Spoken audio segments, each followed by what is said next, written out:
அனைவருக்கும் வணக்கம். நம்ம இன்றைக்கி எங்கே வந்திருக்கோம்னு பார்த்தீங்கன்னா, திருவாலங்காட்டு சிவன் கோயிலுக்கு வந்திருக்கோம். இது வந்து ஒரு ஆலமர காடாக இருந்துச்சு. அந்த ஆலமர காட்டுக்கு நடுவில் ஒரு ஆலமரத்தடியில் சுயம்புலிங்கமாக இருக்கார். அதனால் இவருக்கு வட ஆரண்யேஸ்வரர் என்ற பேர். இங்கே சுவாமிக்கு பேர். ஆலமரம் என்றால் வடம், காடு என்றால் ஆரண்யம். அதனால் இவருக்கு வட ஆரண்யேஸ்வரர் என்ற பெயர் உண்டு. இவருக்கு வேறு ஒரு பெயரும் உண்டு. என்னன்னு பார்த்தீங்கன்னா, தேவசிங்க பெருமான் என்ற பெயரும் உண்டு. இதற்கு என்ன பொருள் பார்த்தீங்கன்னா, தேவர்கள் தினமும் வழிபட்டதால் இந்த பெயர் இவருக்கு உண்டு. இங்கே அம்பாளுக்கு பேர் வண்டார்குழலி அம்மையார். அதாவது அவங்க கூந்தலில் இயற்கையாகவே மலர் வாசம் வீசும். அதனால் வண்டுகள் மொய்க்கும் என்ற அர்த்தத்தில் வண்டார்குழலி அம்மன் என்ற பெயர் இவங்களுக்கு உண்டு.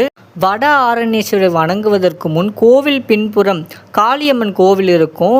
அந்த காளியம்மன் கோவிலை தரிசனம் பண்ணி பிறகு வட ஆரண்யேஸ்வரை வணங்கணும்னு சொல்கிறாங்க. அதற்கு ஒரு வரலாற்று செய்தியும்